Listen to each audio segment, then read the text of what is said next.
నారాయణపేట జిల్లా కృష్ణా సరిహద్దుల్లో కలకలం రేపింది. సెల్ఫీ దిగుదామని నమ్మించి కృష్ణా బ్రిడ్జిపై నుంచి భర్తను నదిలోకి తోసేసిన ఓ భార్య. కర్ణాటక రాష్ట్రం రాయచూరు జిల్లా శక్తినగర్కు చెందిన తాతప్ప తన భార్యతో కలిసి బైక్పై వెళ్తున్నాడు.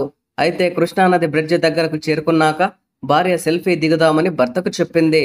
దీంతో పక్కకు బైక్ ఆపి సెల్ఫీ దిగే క్రమంలో ఉన్నట్టుండి తనను బ్రిడ్జిపై నుంచి నదిలోకి తోసేసిందని భర్త తాతప్ప ఆరోపించారు.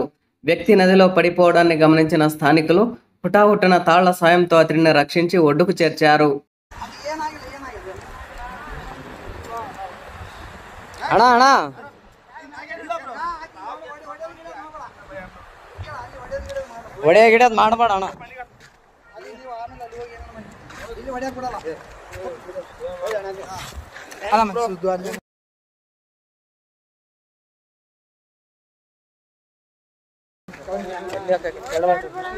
ಏನಿಲ್ಲ ಬ್ರೋ ಸುಮ್ಮನೆ ಹೊಡೆದಿಲ್ಲ ಬ್ರೋ. ಯಾಕೆ ಹೆಣ್ಮಕ್ಳ ವಿಷಯ ಅಂತ ಅಂದ್ಮೇಲೆ ಎಲ್ಲ ಇಲ್ಲ ಇಲ್ಲ ಬ್ರೋ ಇದ್ದಿದ್ದೆ ಏನ್ ತಲೆ ಕೆಡ್ಸಬೇಡ. ಅಲ್ಲ ಅಣ್ಣ ಹೆಂಗ್ ಬಿದ್ದಣ್ಣ ಆ ಕಡೆ ನಂಬಿಕೆ ಇದ್ರು ಬ್ರೋ. ಹೆಂಗ್ ಬಿದ್ದೆ? ಯಾಕೆ ದೂಕಿದ್ರ ನೀನ್ ಹೇಗಿದ್ದೆ? ಅಕ್ಕೇನೆ ದೂಕ್ಯ ಬ್ರೋ. ಫೋಟೋ ಐತಿ ನಿಂತೀವಿ ನಾವಲ್ಲೇ ಯಾವತ್ತು ನಿಂದ್ರಕ್ ನಿಂದ್ರು ಅಂದು ಅಲ್ಲ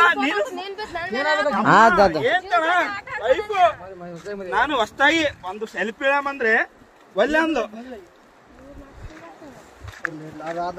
ಅಲ್ಲ ನಾನು ಹೇಳ್ತಿ ಕೇಳೋ ಫೋಟೋ ನನಗೆ ಈಗ ಅರು ಬಂತು ನಿಮ್ಗೆ ಹೇಳಲ್ಲ ಎಲ್ಲರಿಗೂ ಹಚ್ಚೇಬಿಟ್ಟ ಬಿದ್ದಾನಂತ ನೋಡ್ರಿ ಎಷ್ಟು ವಿಷಯ. ಹಲೋ ಅಣ್ಣ ಏನೇನ ದಬ್ಬಿ ಕೊಲ್ಲಕ್ ಮಾಡ ಅಷ್ಟೇ ಏನಾಗಿಲ್ಲ.